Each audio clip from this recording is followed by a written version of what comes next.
Hi friends, আমি রিনা West Bengal India থেকে বলছি। তোমরা সবাই কেমন আছো? আশা করি ভালো আছো। দেখো আজকে আমি কি রান্না করব তোমাদের সামনে নিয়ে এলাম। ইলিশ মাছ রান্না করব কালো জিরে, কাঁচা লঙ্কা আর বেগুন দিয়ে। দেখো ইলিশ মাছ রান্না করব, গুছিয়ে নিয়েছি।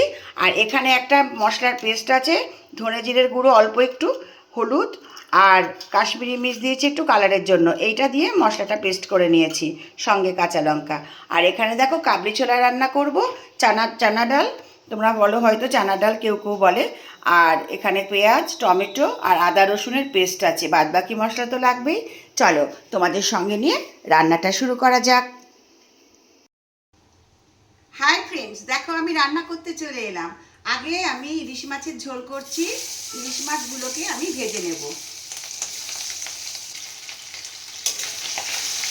ইলিশ মাছটাকে আমি ভেজে দেখো তুলে নিয়েছি।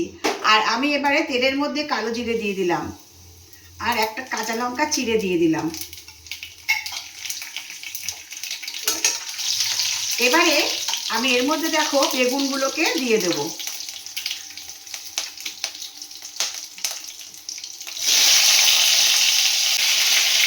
নুন দিয়ে দিলাম, হলুদ দিয়ে দিলাম। এবারে আমি এটাকে একটু হালকা করে ভেজে নেব। বেগুনটা কিন্তু আমার ভাজা হয়ে গেছে। আমি এর মধ্যে এই যে মশলার পেস্টটা তৈরি করে রেখেছিলাম এটাকে দিয়ে দিচ্ছি, আর সঙ্গে কাঁচা লঙ্কাগুলো দিয়ে দিলাম। এবারে এটাকে আমি কষিয়ে নেব। এই ঝোলটা আমার অলমোস্ট ডান। আমি এর মধ্যে দেখো এই ইলিশ মাছগুলোকে দিয়ে দেব। তোমরা কারা কারা এরকম ইলিশ মাছের ঝোল খেতে ভালোবাসো আমাকে একটু কমেন্ট করে জানাবে, ঠিক আছে?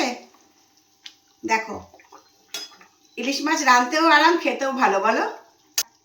ইলিশ মাছের ঝোল আমার অলমোস্ট ডান। কেমন হয়েছে দেখতে অবশ্যই তোমরা বলবে। এবার আমি এটাকে বাটিতে সার্ভ করে দেব। বন্ধুরা দেখো আমি কাবলি ছোলাটা বসিয়ে দিয়েছি।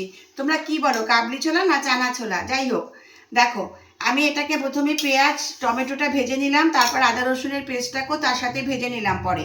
তারপরে ওর মধ্যে দিলাম আমি ধনে জিরের গুঁড়ো, কাশ্মীরি মির্চ আর লঙ্কার গুঁড়ো আর হলুদ, পরিমাণ মতো নুন, আর দিয়েছি একটু মিষ্টি দিয়ে ভালো করে দেখো আমি এটাকে কষিয়ে নিয়ে তারপর আমি সিদ্ধ করা ডালটা ঢেলে দিয়েছি। আর এর মধ্যে আমি এখন একটু চানা মশলা দিয়ে দেব।